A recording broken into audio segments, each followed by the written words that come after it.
Welcome to The Explainer. Today, we're cracking one of history's most important chapters to get you ready for your exams. We're talking about a technology so powerful it helped topple empires and gave millions of people a voice for the very first time.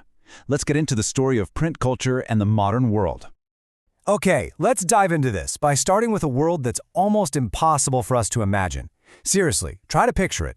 No books, no newspapers, not even a simple poster on a wall.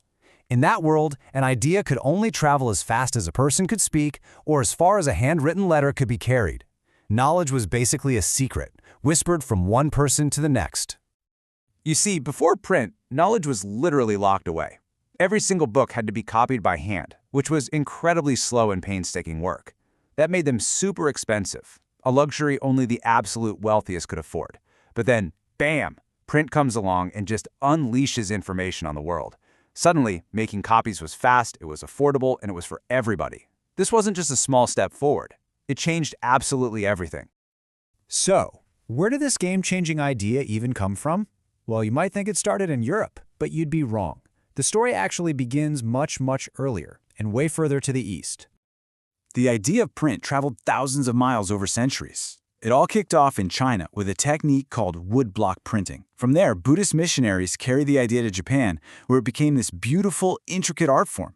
And then, finally, the technology, along with paper, which was traveling along the Silk Road, was brought to Europe by explorers like Marco Polo.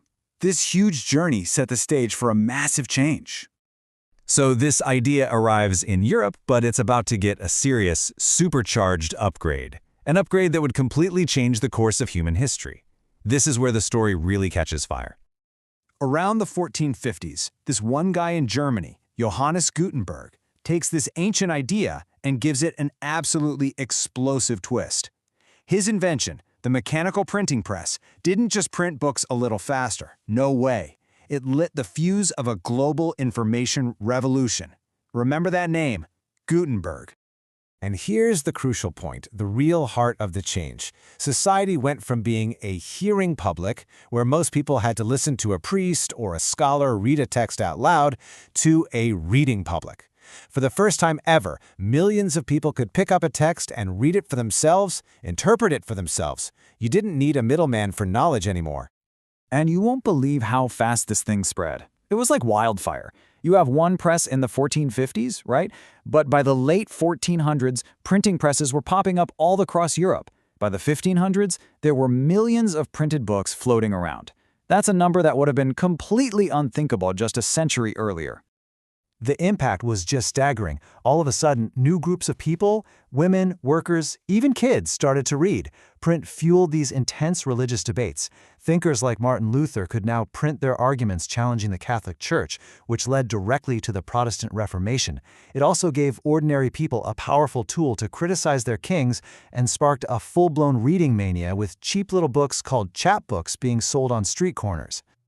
But this new power to spread ideas wasn't just about religion or selling fun stories. Oh no, it was about to be put to its ultimate test, challenging the absolute power of kings and helping to spark one of the biggest political upheavals in the history of the world.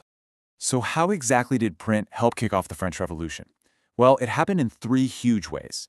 First, it took the radical new ideas of Enlightenment thinkers about rights and liberty and spread them to everyone. Second, it created this whole new culture of debate, where people felt they could question everything.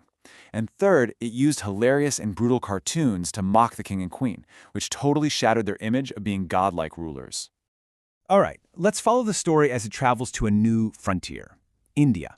And here, the printed word is going to become a powerful weapon for social reform, for nationalism, and for some pretty intense debates. So print first gets to India with Portuguese missionaries who start printing religious books in local languages. But just like what happened in Europe, it didn't take long for this technology to escape their control and become a tool for public conversation and public conflict. And this created a lively and often pretty heated public battleground of ideas. You had social reformers on one side, using newspapers and books to attack things like caste inequality and to argue for women's rights. But on the other side, you had the orthodoxy, using the exact same tool, print, to defend traditional values and push back against all this change. And this is just so important. Print literally gave a platform to people who had been silenced for centuries. Women started writing about their own lives in autobiographies. The poor could finally afford cheap books, and leaders like Jyotiba Phule wrote these powerful attacks on the caste system, like in his book Ghulamgiri. And of course, nationalists used newspapers to build a sense of a shared Indian identity and to call for independence.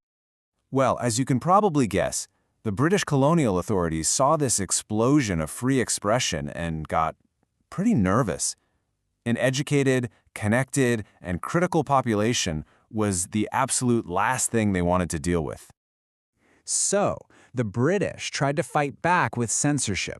The Vernacular Press Act of 1878 was their big attempt to shut down all the Indian language newspapers that were stirring up nationalist feelings. But you know what? It was too late.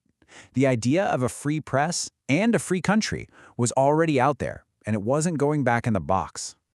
Okay, we've followed the incredible journey of print, all the way from ancient China to revolutionary India. Now, let's do a quick recap of the key points to make sure you've got this locked in for your exam. And the answer is the Bible. This is a really key fact to remember. It shows just how big a role religion played in early printing. It was used both to spread faith and, as we saw, to spark some major debates. You got it. It was Jyotiba Phule. He's a crucial social reformer who brilliantly used this new tool of print as his weapon against injustice. Definitely a must-know name. The Bengal Gazette was one of India's very first major newspapers, published by a man named James Augustus Hickey. It's a perfect example of how print culture started to really take root in colonial India. Listen, if you can nail these 3 parts of the story, you've got the core of the entire chapter down cold. Trace the journey, understand the European Revolution, and then detail the impact on India. That is your formula for full marks.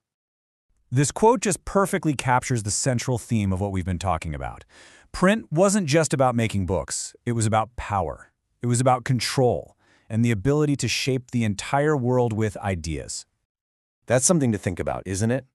Okay, that's all for this explainer on print culture. You've got the key ideas, you've got the structure, now go ace that exam.